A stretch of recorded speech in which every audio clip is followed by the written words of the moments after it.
In 1857, on a quiet Thanksgiving night near Little Rock, a black enslaved man named Samson made a choice that shocked an entire plantation. Years of brutal punishment, silence, and fear pushed him to a breaking point. His master believed absolute power could never be challenged. But that night, everything changed. With his bare hands, Samson ended his suffering by snapping his master's neck. What followed was panic, punishment, and a story the system tried to erase, but couldn't. This is not just a crime story. This is a story about cruelty, limits, and the moment fear stopped working.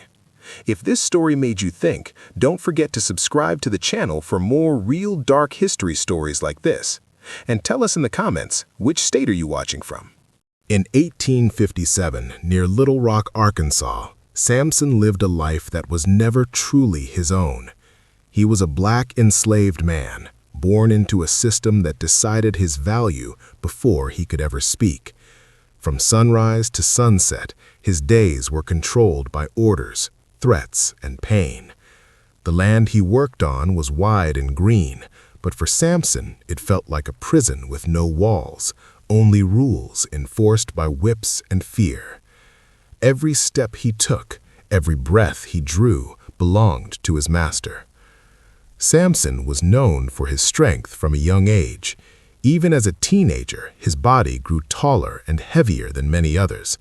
The master noticed this quickly, and instead of seeing a human being, he saw a tool.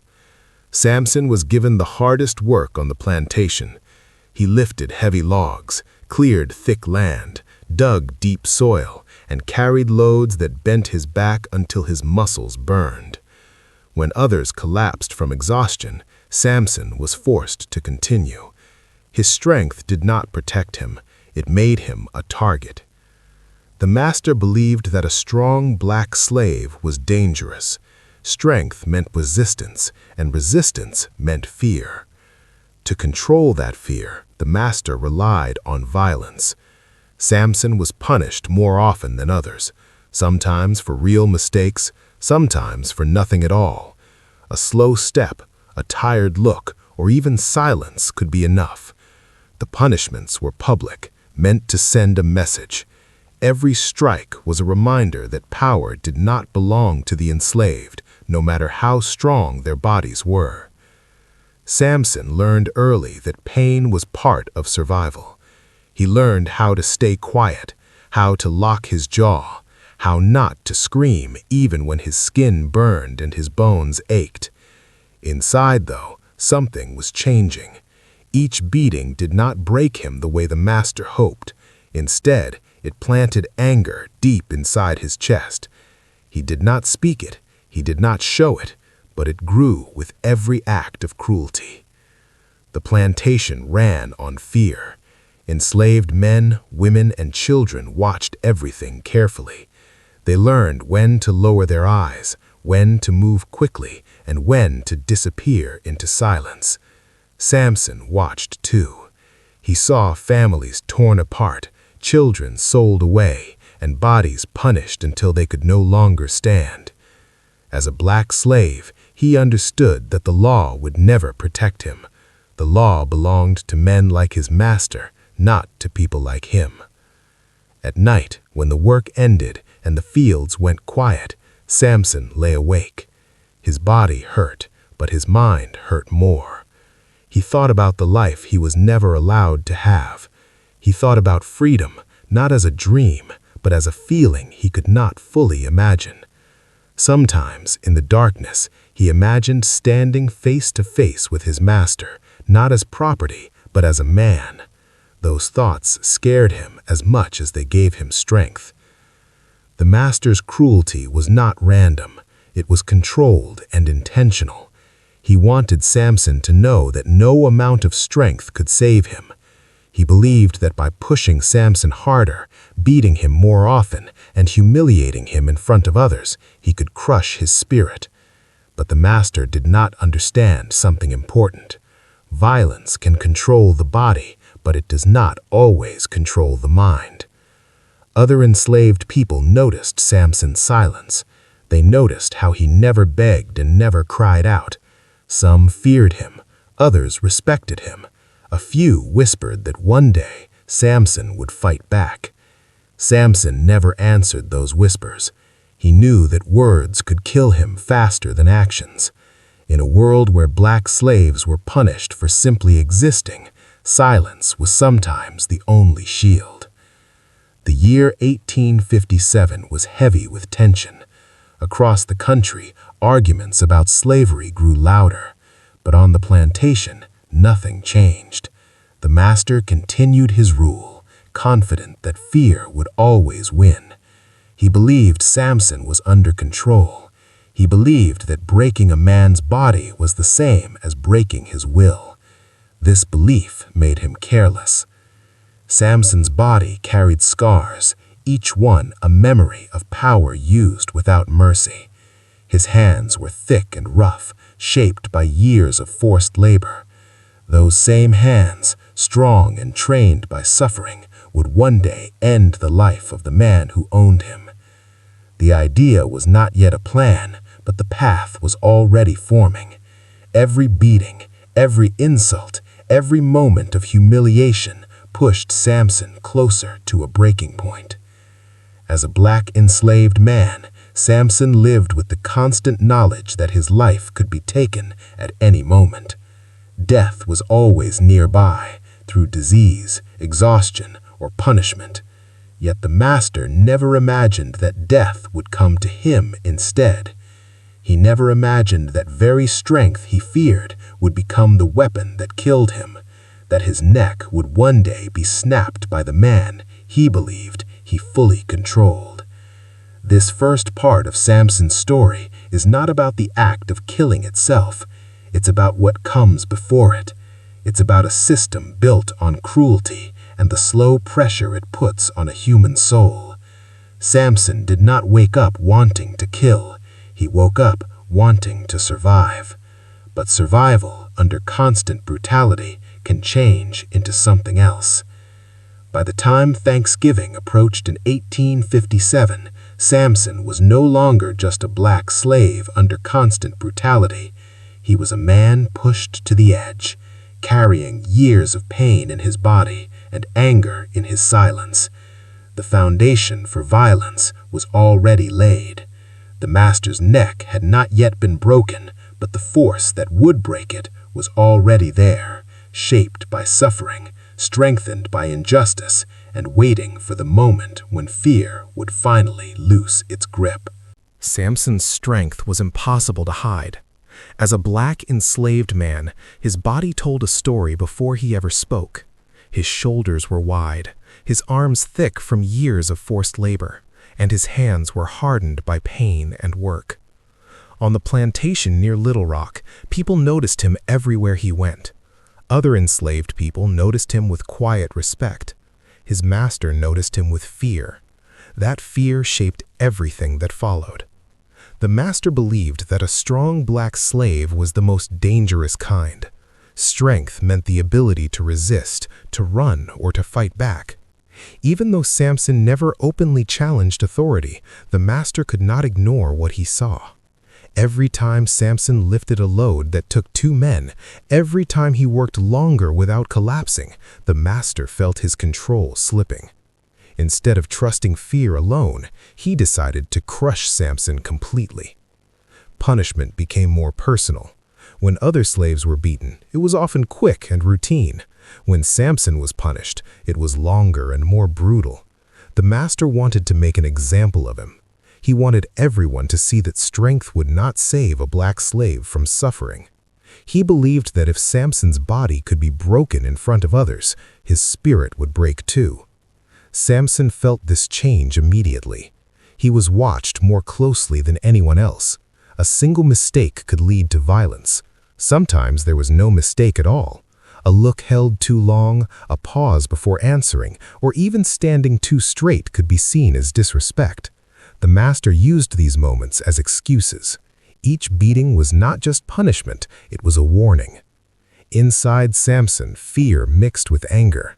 He understood the danger of his own strength.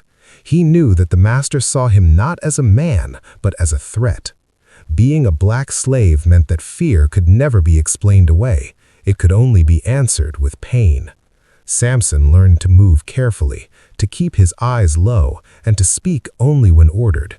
Still, no amount of obedience stopped the violence.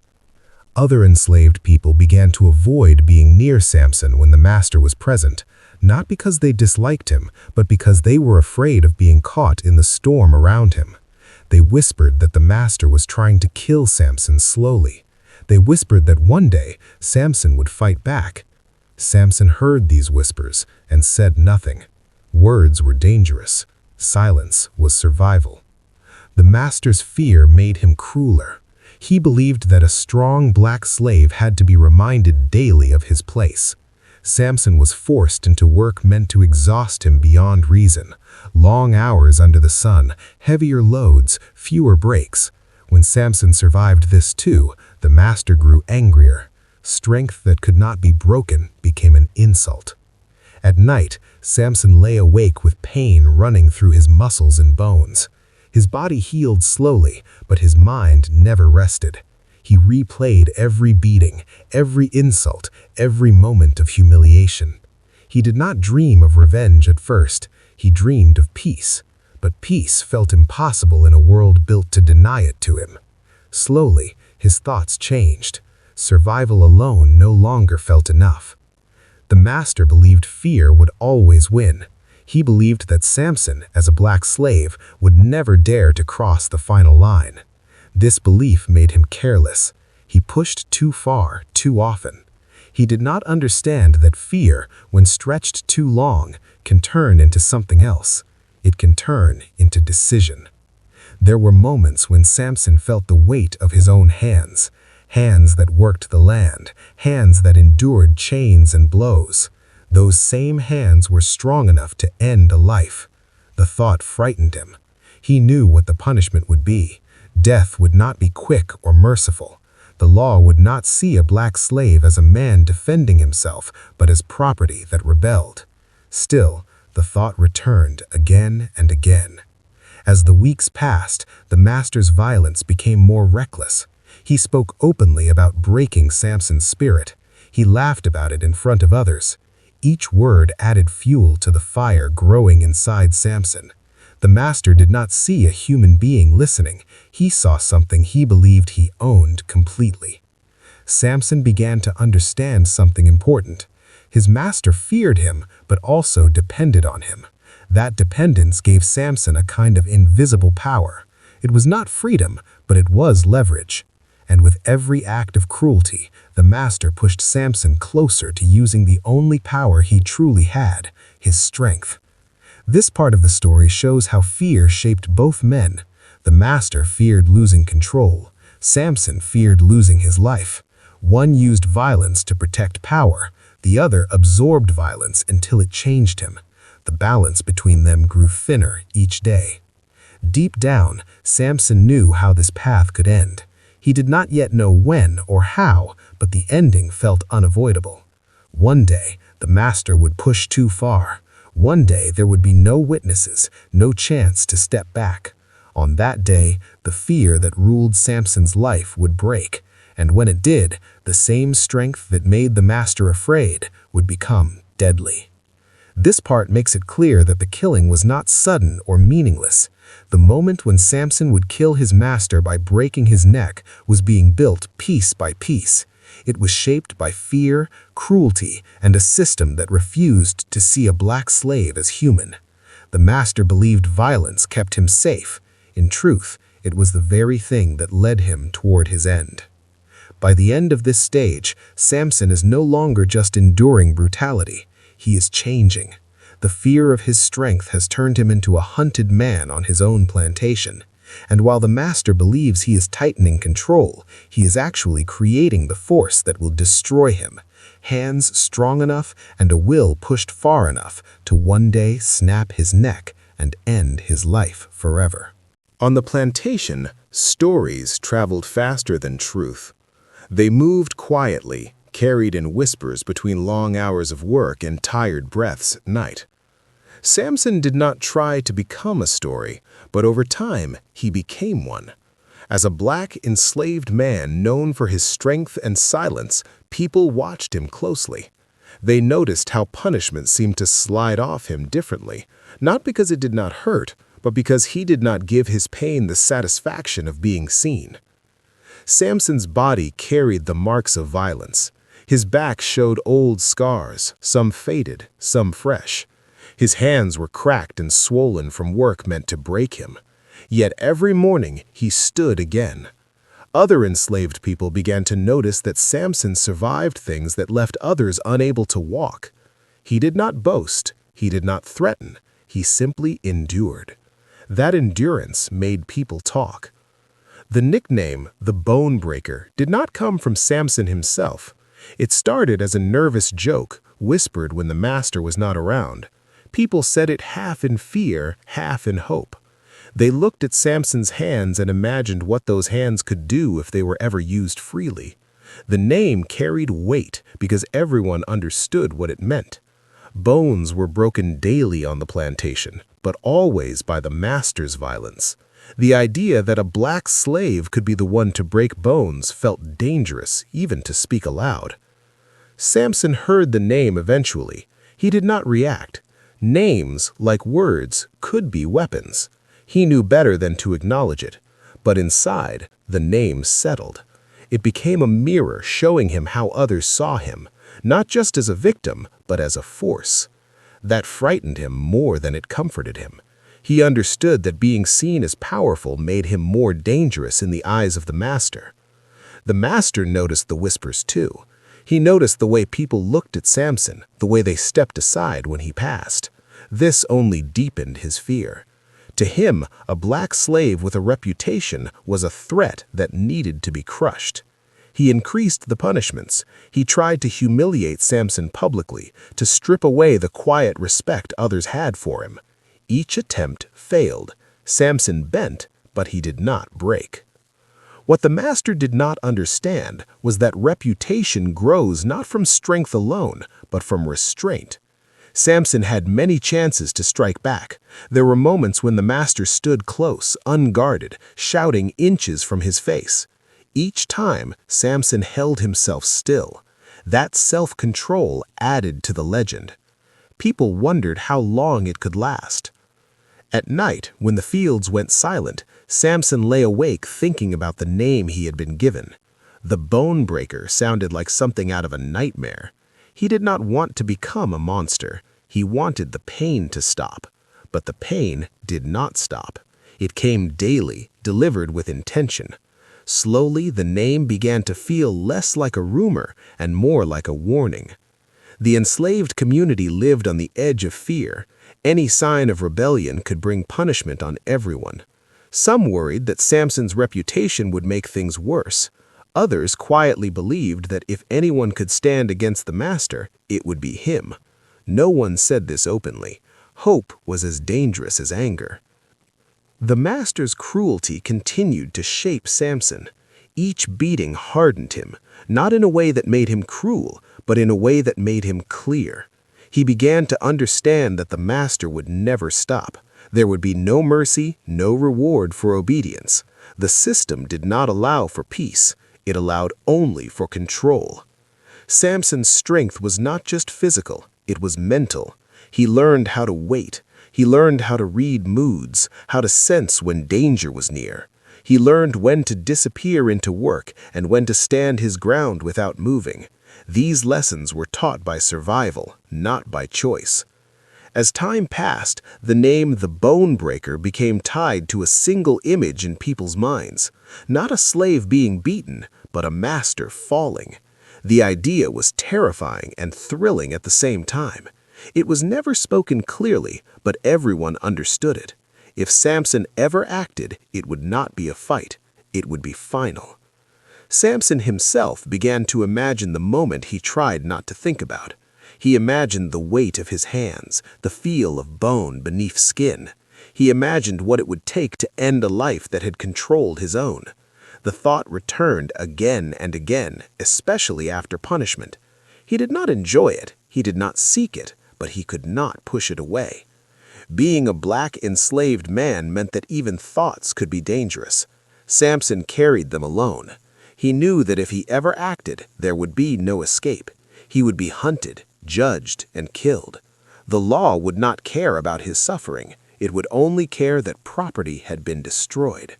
Still, the balance inside him shifted slowly, like a scale tipping under steady pressure.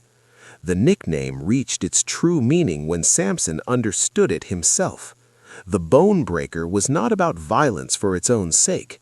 It was about the point where pain turns into action. It was about a man pushed so far that the only way forward was through destruction. By this stage of the story, the ending is already taking shape. The master's neck is not yet broken, but the path to that moment is clear. Samson's reputation, his strength, and his silence have all combined into something unstoppable. When the moment comes, it will not be chaos. It will be a decision made after years of suffering. This part of the story explains how a black slave becomes a symbol, not because he wants to, but because the system forces him into that role. The bone breaker is born not from cruelty, but from survival under constant brutality. And when the time finally comes, the name will become reality, as Samson kills his master by breaking his neck, turning whispered fear into a moment that history will never forget. As Thanksgiving came closer in 1857, the plantation near Little Rock changed in feeling, even if it looked the same on the surface. For the master, the holiday was a time of pride. It was a chance to show abundance, control, and success. For the enslaved people, it meant longer hours, heavier work, and sharper tempers. Celebration for one side always meant suffering for the other. For Samson, a black enslaved man already pushed to his limits, these days felt different. They felt heavier, like the air itself was pressing down on him. Preparation for Thanksgiving began early. Animals were slaughtered, fields cleaned, and food prepared in large amounts. The master wanted everything perfect. Any mistake, no matter how small, was punished. His anger moved quickly and without warning. Samson was placed at the center of the hardest work. He was ordered to lift, carry, and build from morning until night, often without rest. The master watched him closely, as if waiting for him to fail. Instead of failing, Samson endured. His body ached constantly, his muscles burned, and old wounds reopened. Still, he stood each morning and did what was demanded of him. This endurance seemed to anger the master more. It was as if Samson's survival itself was an insult. The master wanted to see him break. He wanted proof that no black slave, no matter how strong, could stand against his will. In the days before Thanksgiving, the master's cruelty grew sharper and more personal. He shouted more, struck more often, and punished Samson in front of others. These punishments were not only about control, they were about fear. The master feared the quiet strength in Samson's body and the silent respect he commanded among the enslaved. He feared the whispers he could not fully hear. Instead of stepping back, he stepped closer to danger. Samson felt the change. He could sense that something was building. Every beating felt different now, heavier, more reckless. The master no longer cared how it looked. His violence felt rushed, driven by something inside him he could not control. Samson understood that fear was guiding his master's actions. That knowledge changed how Samson saw the man who owned him. The master was no longer just cruel. He was afraid. At night, Samson lay awake listening to the sounds of the plantation. He heard the wind through the trees, the distant movement of others trying to rest before another brutal day. His body hurt too much to sleep deeply. His thoughts kept returning to the same place. How long could this continue? How far would the master go? And what would happen when there was nothing left to take from him? The enslaved community felt the tension too. People spoke less, eyes stayed low. Everyone knew that the days before a holiday were dangerous. The master drank more, his moods shifted faster. One wrong move could bring punishment not just on one person, but on many. Some feared that Samson's presence made things worse. Others believed the master was creating his own end. No one said this out loud. The master made one mistake that he did not realize was fatal. He pushed Samson past fear. After years of control through pain, the master crossed a line where pain no longer worked. One punishment, delivered just days before Thanksgiving, stood out.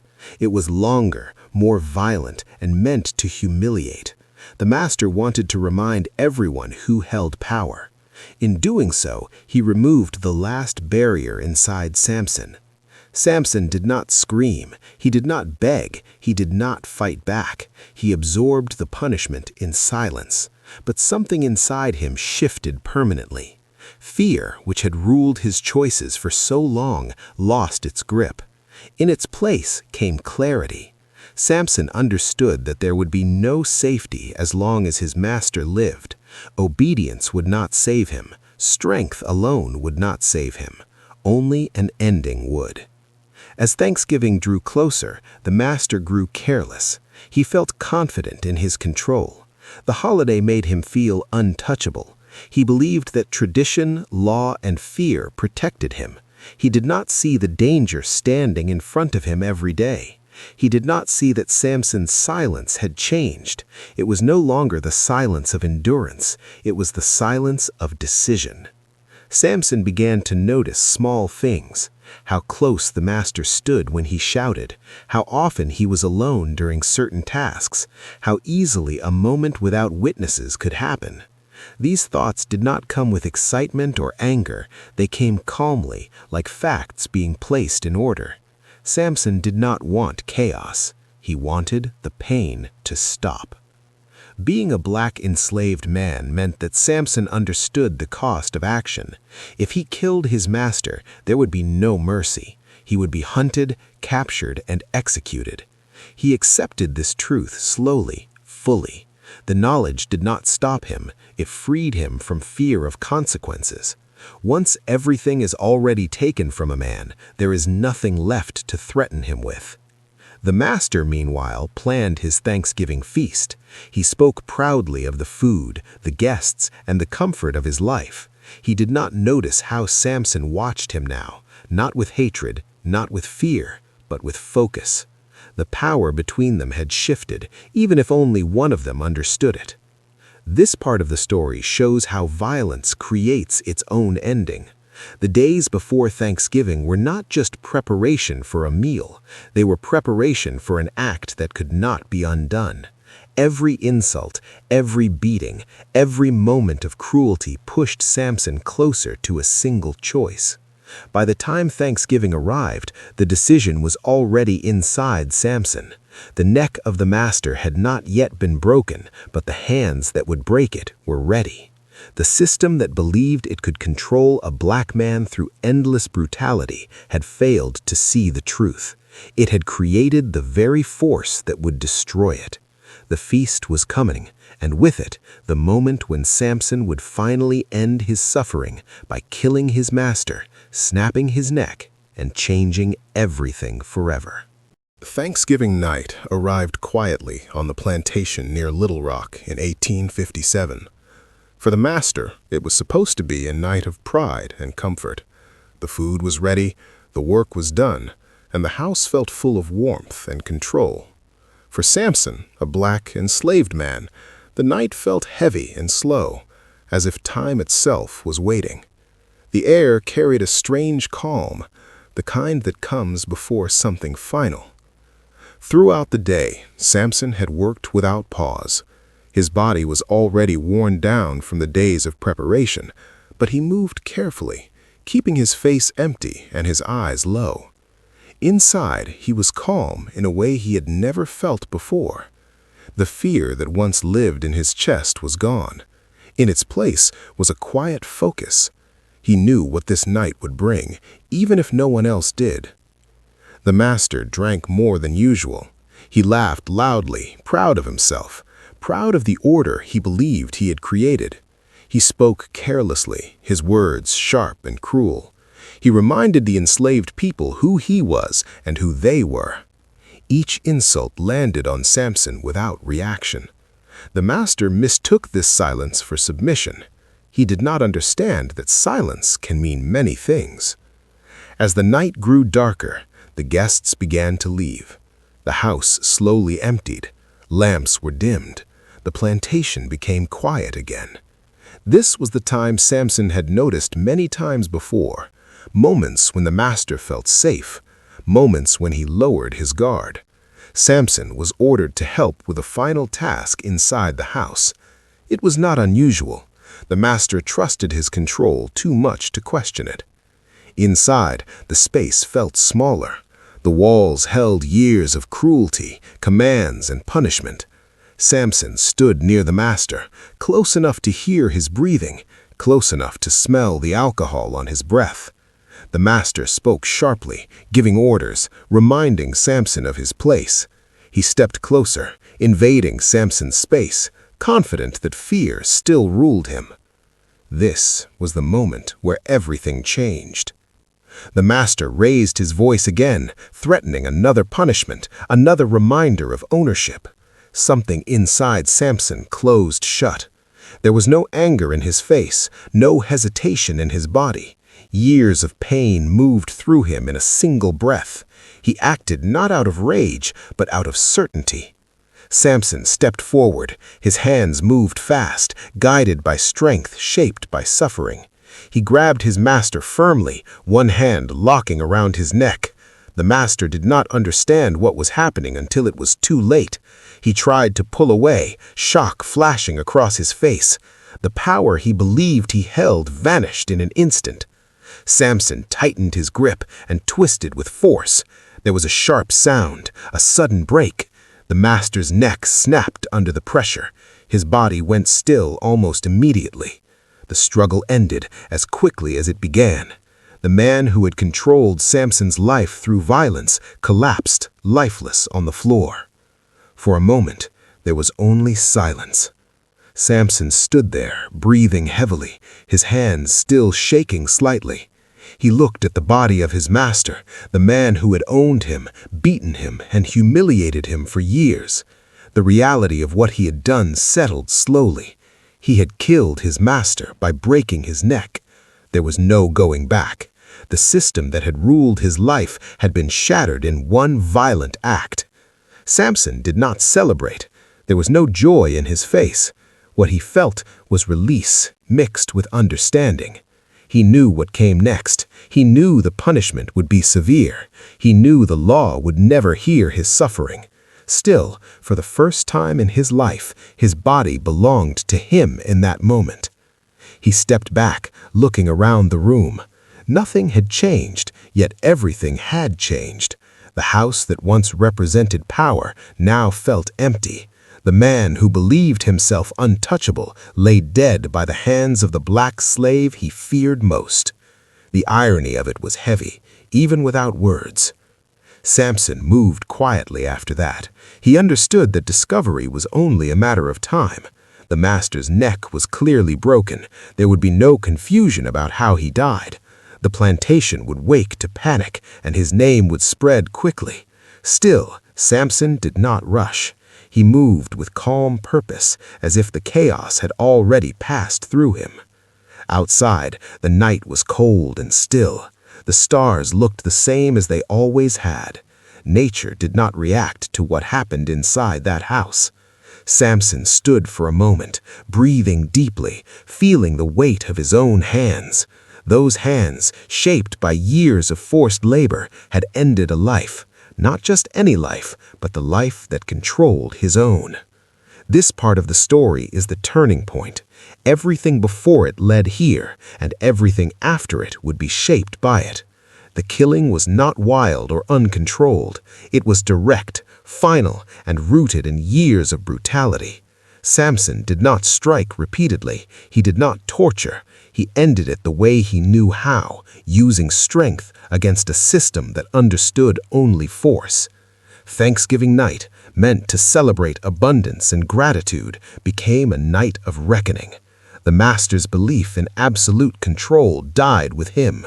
His neck, broken by the black enslaved man he tried to crush, became a symbol of what happens when cruelty meets human limits.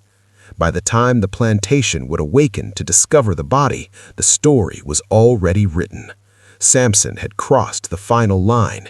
He had killed his master by snapping his neck, ending years of suffering in one irreversible act. Fear no longer ruled him. Consequences awaited, but the moment itself belonged to him alone.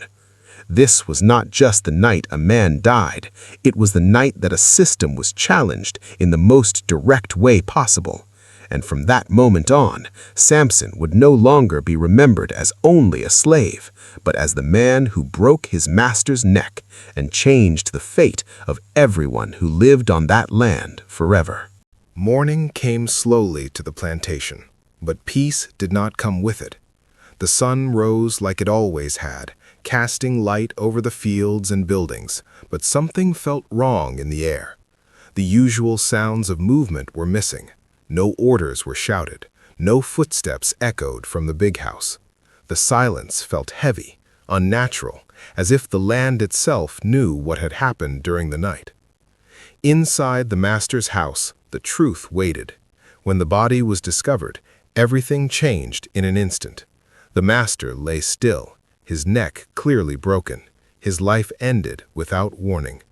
There was no doubt about how he died. The broken neck told a clear story of violence and strength.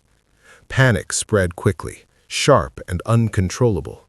The man who ruled the plantation through fear was dead, killed by force. Word moved fast. People ran, voices rose, and confusion filled every corner of the property. White overseers and workers rushed to the house, shocked and angry. Fear mixed with disbelief. A master was not supposed to die like this, especially not at the hands of someone he owned. The idea itself felt dangerous. The system depended on masters being untouchable. The enslaved people were pulled from their work and forced to gather. They saw the fear in the white men's eyes, and it frightened them more than any whip ever had. They knew what would come next. When a master was killed, blame did not move carefully. It crashed down hard, often landing on everyone. Whispers spread quickly through the enslaved community. They did not need details. The broken neck said everything. They knew it had to be Samson, a black enslaved man known for his strength, a man feared by his master, a man pushed too far. No one spoke his name out loud, but everyone felt it in their chest. Samson was already gone from the house. He had moved before dawn, understanding that discovery was only a matter of time. He did not feel free. He felt exposed. Every step carried the weight of what he had done. He knew that killing his master by breaking his neck had changed everything. There was no hiding from it. The plantation itself would turn against him. The overseers acted quickly. Guards were placed. Work stopped. Questions were shouted, not asked. Enslaved men and women were threatened, searched, and beaten in hopes of forcing answers. Innocent people suffered because the system demanded fear as a response. Silence became dangerous, but speaking was even worse. Some of the enslaved people felt a quiet, guilty sense of relief. The master's cruelty had ended, but that relief was buried under terror. They knew the punishment for killing a master would be brutal. It would not be limited to one man. It would be meant as a lesson to everyone. White authorities from nearby areas were called. The story traveled beyond the plantation. A master in Arkansas had been killed. His neck snapped. A black slave was suspected. This alone was enough to bring rage and fear together. To them, this was not just a murder. It was a threat to the entire system. As the search began, Samson moved carefully through land he knew well.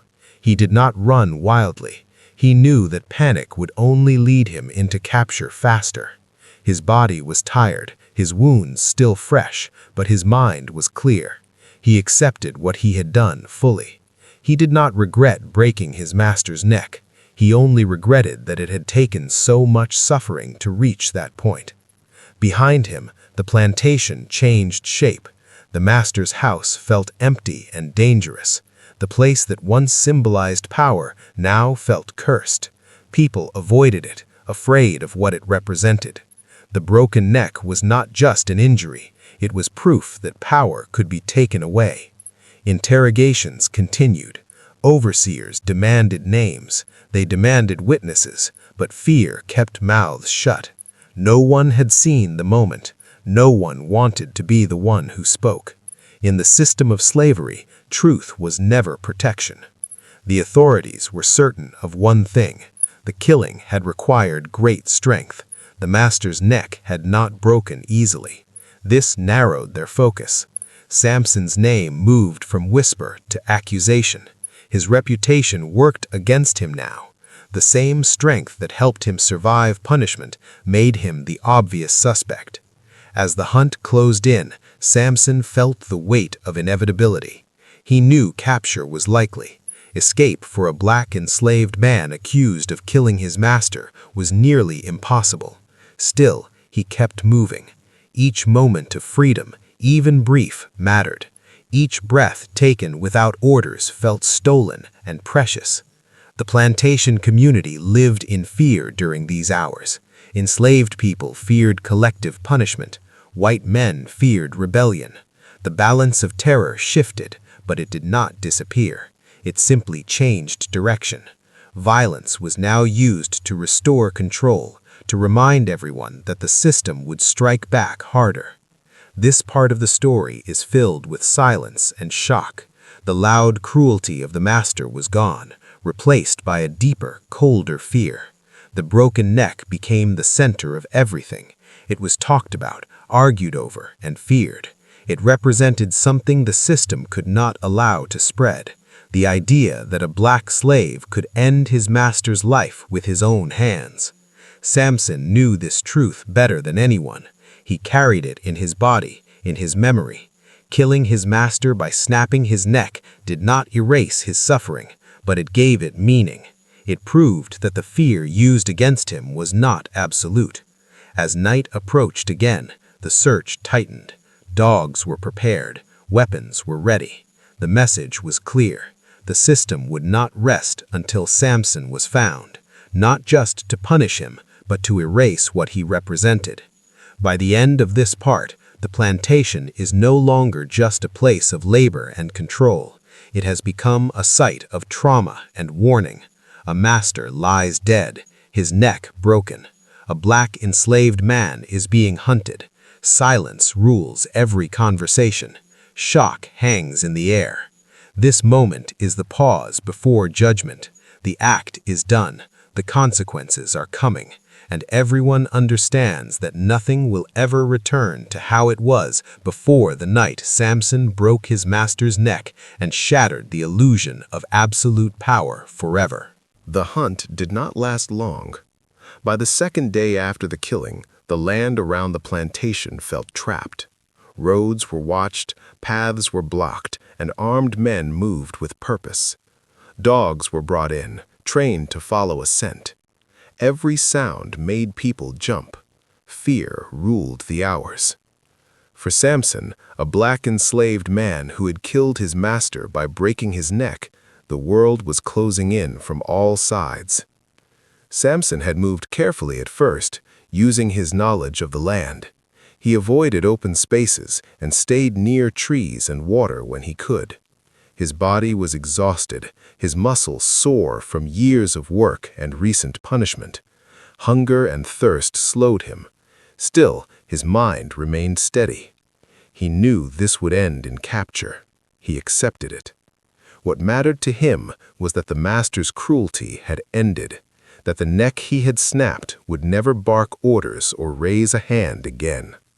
The dogs found his trail near a creek. Once that happened, there was no escape. The sound of barking cut through the quiet like a blade. Men shouted, guns were raised. Samson stood still when they surrounded him. He did not run. He did not fight. He knew that any resistance would only bring more pain and more death. He raised his hands slowly and let them take him. When they dragged him back, ropes cutting into his wrists, the looks on their faces said everything. To them, he was not a man. He was a warning that needed to be erased. They spoke loudly about what he had done, repeating it again and again.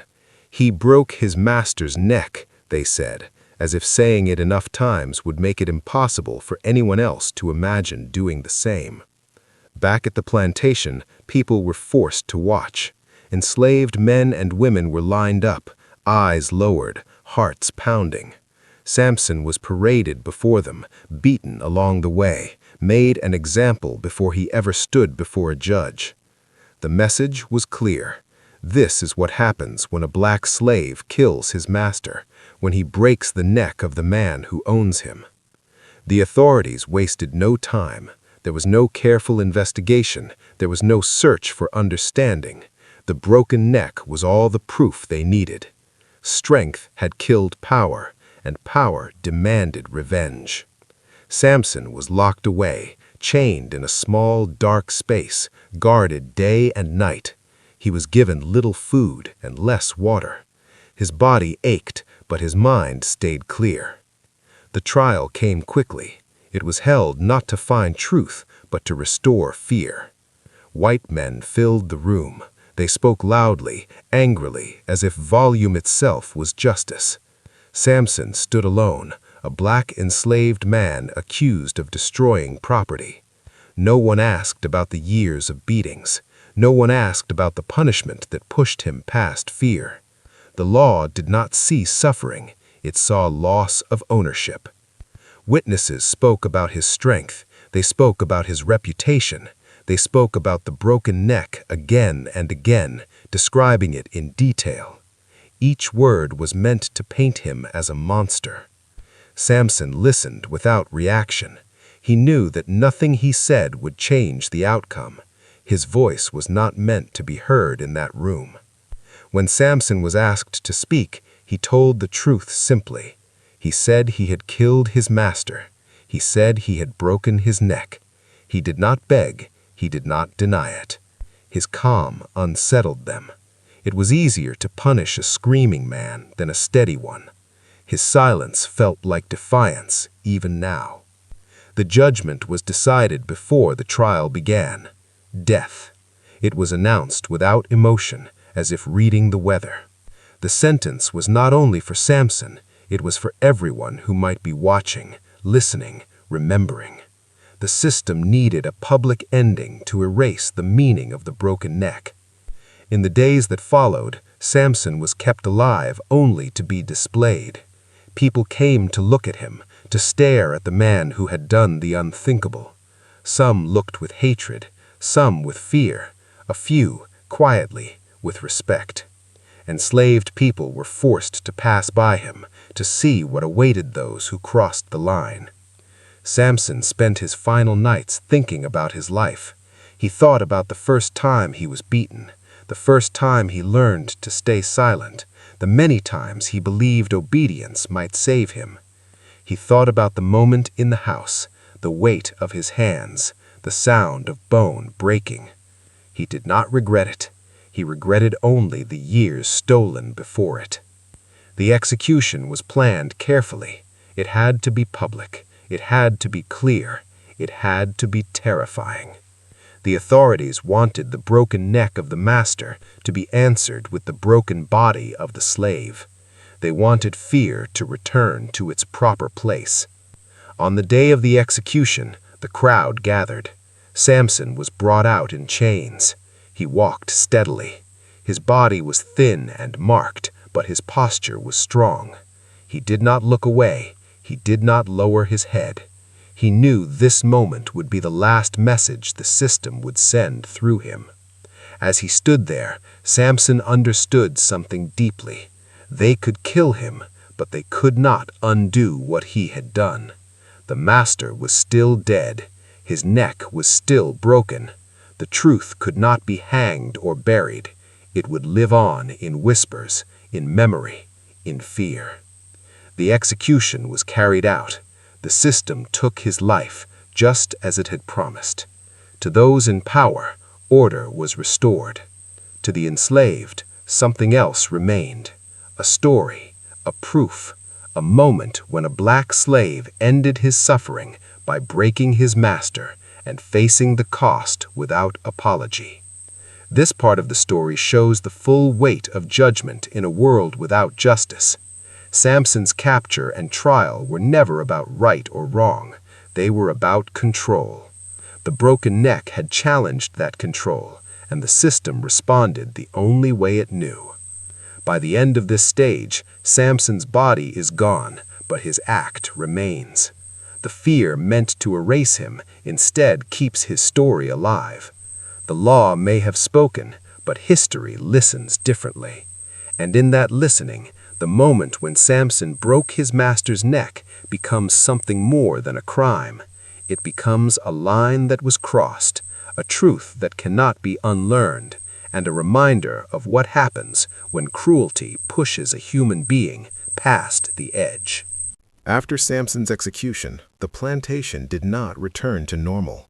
On the surface, work resumed, orders were given, and fear was pushed back into place. But something deep had changed.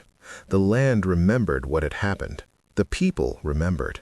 Even those who tried to forget could not fully erase the image of a master lying dead with his neck broken by the hands of a black enslaved man he believed he controlled completely.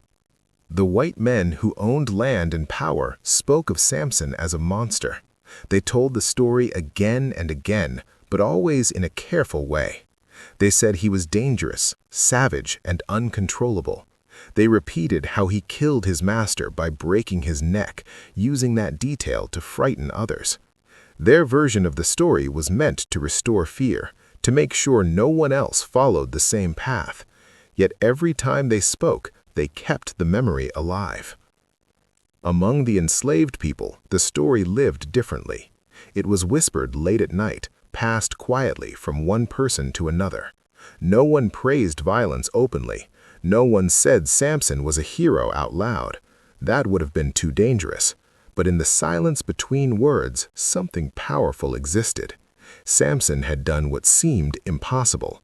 He had ended his suffering with his own hands. He had broken the neck of his master and faced death without begging. For many, this did not bring hope in a simple way. It brought complicated feelings. Fear was still there. Pain was still there. But the idea that a master was not untouchable had entered their minds, and it could not be removed. The system depended on absolute control, and Samson had shown that control could fail. The plantation itself carried the weight of the act. The master's house felt different. People avoided certain rooms. Sounds echoed strangely in the halls. The place where the neck was broken became something no one wanted to name. Power, once loud and cruel, now felt fragile. The new authority tried to be harsher, hoping fear would erase memory. Instead, it only reminded people why Samson had acted. Samson's name became a warning in two directions. To slave owners, it was a reminder of what fear and cruelty could create. They watched strong black men more closely. They punished faster. They believed tighter control would protect them. In truth, it revealed their weakness. They were afraid of the same hands they forced to work their land. To the enslaved, Samson's name became proof that suffering had limits. He was not remembered only for killing. He was remembered for enduring, for being pushed until fear no longer worked. The fact that he killed his master by breaking his neck mattered, not because of violence itself, but because it showed a final refusal to be erased as a human being. Time passed. New seasons came. New people were bought and sold, but the story did not disappear. It changed shape, softened at the edges, but the center stayed the same. A black slave, known for strength and silence, killed his master by snapping his neck on Thanksgiving night. No matter how the details shifted, that truth remained. Outside the plantation, the story spread slowly. In nearby towns, people talked about it with shock. Some dismissed it as an exception, a rare madness. Others felt uneasy.